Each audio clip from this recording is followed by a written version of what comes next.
పాత్రిక మిత్రులకి మీడియా సోదరులందరికీ నమస్కారం. సో రాజమండ్రిలో ఆర్పిఎల్, సో ఇది భరత్ అన్న, అద్దరపు వాసు, అలాగే రౌత్ అన్న, అలాగే కాబోయే శ్రీనివాస్ గారు ఎంపీ గారు అండ్ వీళ్ళ ఆధ్వర్యంలో ఈ ఆర్పిఎల్ జరుగుతుంది. సో స్టేట్ వైడ్గా పిల్లలు రావడం జరిగింది ఇక్కడ. సో అందరికీ అన్ని టీములకి ఆల్ ద బెస్ట్.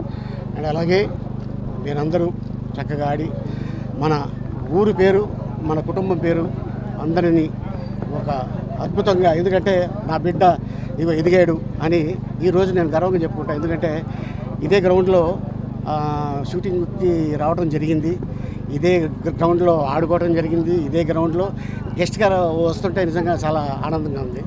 అండ్ ఎందుకంటే ఇది చాలా అద్భుతమైన గ్రౌండు. ఎంతోమంది గొప్ప గొప్పోళ్ళు ఈ గ్రౌండ్ నుంచి వెళ్ళిన వాళ్ళే, ఈ కాలేజీలో చదివిన వాళ్ళే. ఎంతోమంది డైరెక్టర్స్ అవ్వచ్చు, హీరోయిన్లు అవ్వచ్చు, హీరోలు అవ్వచ్చు, క్యారెక్టర్ ఆర్టిస్టులు అవ్వచ్చు, రైటర్స్ అవ్వచ్చు, నిర్మాతలు అవ్వచ్చు, ఎంతోమంది ఇక్కడి నుంచి వెళ్ళిన వాళ్ళు ఉన్నారు. సో వాళ్ళు సక్సెస్ ఎలా సాధించారో అలాగే ఈ టీములు కూడా ఎవరైతే ఉన్నారో కెప్టెన్లందరికీ ఆల్ ద బెస్ట్. అండ్ ఇంత అద్భుత అవకాశం కల్పించిన భారత్కి థ్యాంక్ యూ సో మచ్. ఎందుకంటే ఎక్కడి నుంచి పోటీ చేస్తారు త్వరలో చెప్తాను. అంటే రాజమండ్రి గుంటూరు అని నాకు కూడా తెలియదు. ఇంకా సీఎం సీఎం గారి దగ్గర నుంచి పిలిపి వస్తుంది, రాగానే చెప్తాను. నేను సార్ పొత్తులు ఉంటాయి, నేను చెప్తున్నాను కదా. ఆ ఎలక్షన్ రోజున వెళ్ళి నొక్కుతారు చూసారా, అతను అసలు సిసల ఓటర్ మీరు, నేను కాదు. Thank you. మరి పవన్ కళ్యాణ్ గారు జిల్లా వస్తున్నారని చెప్తా ఉన్నారు. మరి గతంలో ఒకసారి రాజమండ్రి వచ్చారు, వచ్చిన తర్వాత ఏదో ఒక ఆఫీస్ ఓపెన్ చేశారు. మళ్ళీ ఇవాళ వచ్చి దానికి బూజులు దులిపి మళ్ళీ ఇవాళ అక్కడ మీటింగ్ జరుగుతుంది.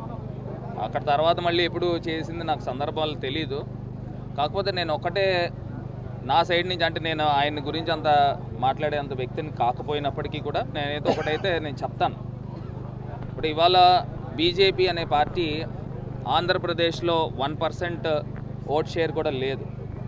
వాళ్ళు అధికార ప్రతినిధులు కానీ వారు కానీ మాట్లాడేది ఏంటంటే, మేము ముఖ్యమంత్రి రేస్లో మేము ఉన్నాము, మేము ఆ స్థాయికి మేము ఆస్పైర్ చేస్తున్నామని చెప్తా ఉన్నారు. మరి గతంలో జనసేన పార్టీకి 6-7% ఓట్ షేర్ వచ్చింది. మరి వాళ్ళు చెప్తా ఉన్నారు మా ఓట్ షేర్ ఇంకా పెరిగిందని. మరి ఒకటే పవన్ కళ్యాణ్ గారు, మిమ్మల్ని నమ్ముకున్న జనసేన కార్యకర్తలు కానీ, లేకపోతే మీ ఫ్యాన్ బేస్ కానీ, లేకపోతే మీకున్న అభిమానులు కానీ మిమ్మల్ని ముఖ్యమంత్రి స్థాయికి వెళ్ళాలని కోరుకుంటూ ఉన్నారు.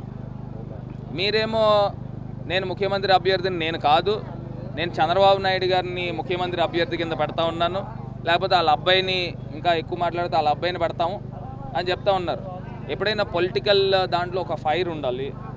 ఎవరికైనా ప్రజలకు సేవ చేయాలని అంటే మనం అత్యున్నతమైన స్థానంలో ఉంటే మనం మ్యాక్సిమం చేయడానికి అవకాశం ఉంటుంది.